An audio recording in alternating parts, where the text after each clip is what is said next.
Hey everyone, and welcome. We are about to go on an absolutely incredible journey across a continent that is just bursting with diverse and, honestly, surprising flavors. Today, we're diving headfirst into the amazing world of food and wine in Africa. No, really, just for a second, what's the first thing that pops into your head? Is it something spicy, something savory, or maybe sweet? Maybe it's a specific dish. Whatever it is, just kind of lock that idea in your mind. Because what we're about to do is go way, way beyond just a single flavor. The reality is, Africa isn't just one culinary world. It's this incredible, vibrant mosaic of so many different ones. All right, let's officially kick off this voyage of discovery. We're going to explore some truly rich and, often overlooked culinary and wine landscapes that make this continent so unique. And this right here, this really gets to the heart of what we're talking about today. The old way of thinking that Africa is just one big place with one type of food, we're here to completely dismantle that.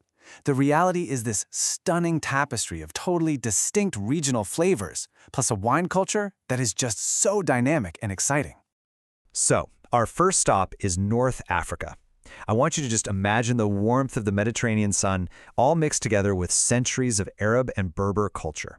This is a cuisine that's really built on aroma, on warmth, and just this incredible depth of flavor. And just look at the spice rack for this region. You've got these earthy, warm spices like cumin and cinnamon. Then, bam! You get that bright, citrusy punch from preserved lemon, all built on that rich foundation of olive oil. It is a full-on sensory experience before you even take a single bite. So, how do you pair wine with this? Well, for a classic lamb tagine with all its sweet and savory spices, a medium-bodied red, like a Merlot or even a South African Pinotage, is just perfect. The fruitiness in the wine literally sings with the dried fruit in the stew. Then, for a hearty vegetable couscous, a crisp, dry rosé is fantastic. That acidity just slices right through the richness and cleanses your palate. It's beautiful. All right, from that aromatic warmth of the north, we're going to travel down to West and East Africa. And this is where the flavors get even bolder. We're talking vibrant, often spicy, and just deeply soulful food, all built on some really powerful ingredients. The flavor building blocks here are just unmistakable. You've got that fire from chilies, that earthy richness from peanuts and palm oil, and that sharp, clean bite of ginger. And over in the east, you get these iconic elements like the grain teff, and of course, the incredibly complex berbera spice blend, which is really the heart and soul of Ethiopian cooking.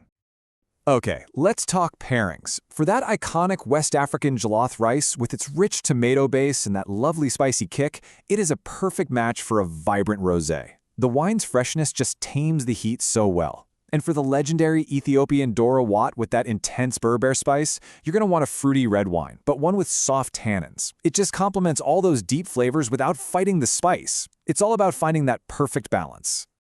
And now we arrive at what you could call the climax of our journey, South Africa. This is a place where a powerful food culture, one that's really centered around the open flame, meets a truly world-class wine industry with a history that stretches back for centuries. I mean, the history here is just incredible. Winemaking is not new to South Africa, not at all. The very first harvest was over 365 years ago. And then you have these huge moments, like the creation of their very own grape, Pinotage, back in 1925, and this amazing global renaissance in the 1990s that really put them firmly on the world map. Now, to understand the food, you have to understand the braai. And let me be clear, this is not just a barbecue. It is a cultural cornerstone, a social gathering that's all about grilling meat over an open wood fire. The smoke, the flame, the community, it's all part of the flavor. And to understand the wine, you absolutely have to meet Pinotage. This is South Africa's signature grape. It's a cross between the delicate Pinot Noir and the hearty Cinsault. And what do you get? A bold wine with notes of dark fruit and very often the signature smoky or savory quality. It feels like it was literally born to be paired with food cooked over a fire. So let's put it all together. For a braai, with those smoky, juicy meats, you need a bold red. Something like a Cabernet Sauvignon or a Syrah with firm tannins will cut right through the richness. And their spicy notes just echo that char from the grill perfectly. But then for bobo tea, that complex, spiced mincemeat dish that's both sweet and savory, a fantastic sparkling wine is the secret weapon. The acidity and bubbles create this stunning contrast that just cuts the richness and makes every single flavor pop. So we've journeyed across an entire continent of flavors. But you know what the best part is? This isn't just about us talking about it, it's about you doing it. Your own adventure is just waiting to begin. And I really want you to remember this. This whole thing, it's not just about what tastes good together.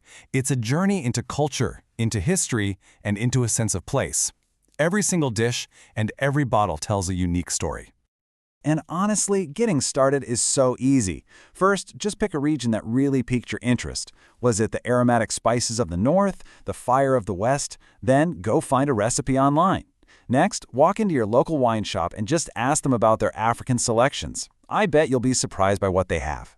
And finally, and this is the most important step, share it. Make a meal, open a bottle, and take your friends on this journey right along with you.